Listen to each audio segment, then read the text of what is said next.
Hello everyone, and welcome to a quick tutorial on how to create bright, interesting and engaging social media posts using Canva. So I'm going to share my screen now so you can see exactly what I do.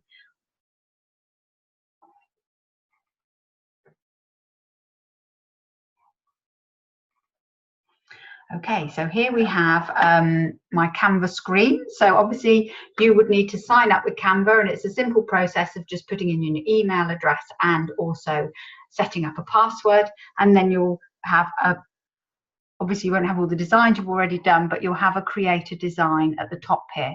So if you choose a social media one, so you can choose a Facebook one, and it comes up with basically a blank Facebook screen, just like this. So the first thing we have to do is make sure the background is a nice, bright, FunFest pink background. So you do that by clicking on this background color tab at the top.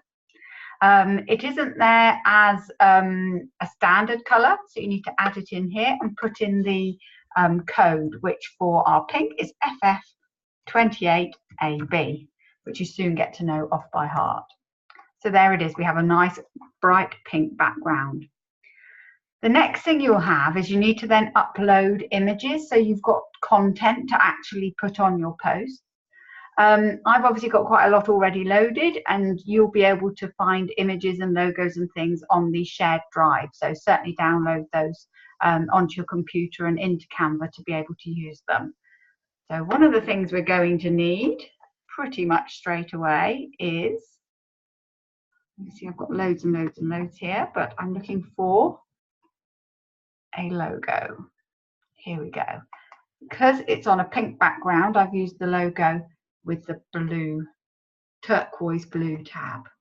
And you can see as you move it around the page, little lines will pop up which show you when you've got it centrally, so you know you've got it in the right place. So FunFest Holiday Club, and then I'm going to put into it a text box and a heading. I'm going to put where children.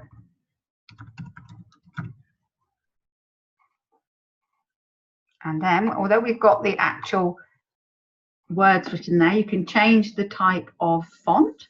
So I tend to use Chewy, just because it looks childlike and interesting. I just saw it a minute ago.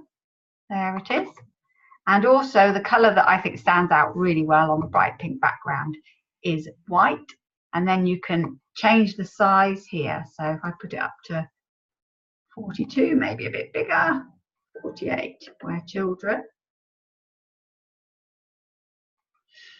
And then let's put another upload here, where children, because somewhere I've got choose fun. I think I saw it. Where children choose fun. So again, you could just double click on them and they appear, and you can move them around. And you can look, you can just, by simply clicking on these, you can make them bigger and smaller. So where children choose fun.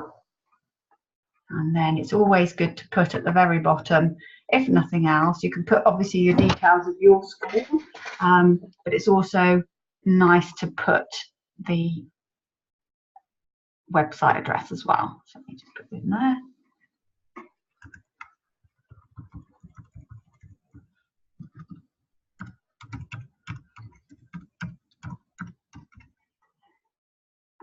You can just make the text box wider if you want to make sure it's wide enough. And let's again change it to Chewy, change it to being white.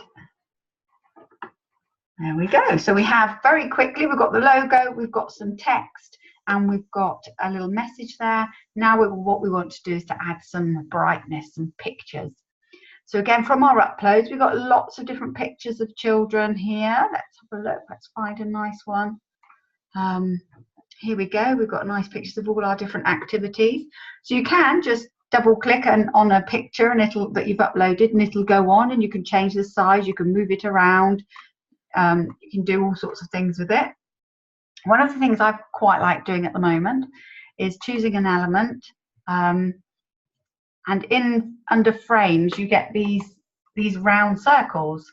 So what you can then do then is pick one of your pictures, and if you hover it over the circle, you can see there that the picture goes into the circle, which gives you really nice nice images there. So then you can move your circle and put it around there. And there you can see it's blocking some of the text. So if you go up to this top right hand corner and click position, you can then make it go backwards, and then it will go behind the text. You can move things forwards and backwards depending on what you want to do. So if we do that a few more times, it's best to put them in big, because otherwise it's difficult to get the pictures in the frame. So choose them nice and big, and then from there we'll put some pictures in. Here we go. Here's some children. Oh, there, see, that didn't work. There we go. Some children doing great outdoors by the looks of it. So we've got some Nerf gun, we've got some great outdoors. I think when you're doing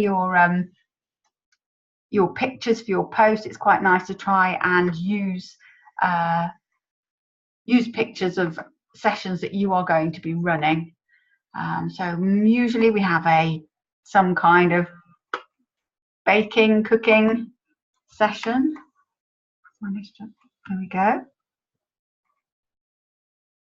Let's put this one down here.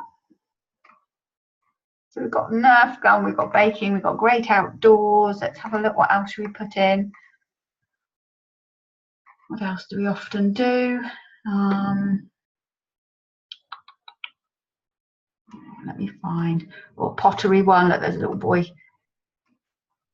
very concentrated doing his pottery. Should pop him in there. It's quite nice. So you can see how you can push them over to the sides as well, make them bigger and smaller. So there we go. That didn't take long, did it? And you can see how you can play around, make sure that you're happy with the look of it. And as soon as you're happy, you click on the top right hand corner where it says download. You can save it onto your computer. And then when you go into Facebook, that's where you'll upload it from. And you can add your comments and share it and post it to the groups that you are a member of. Okay, I hope that was helpful.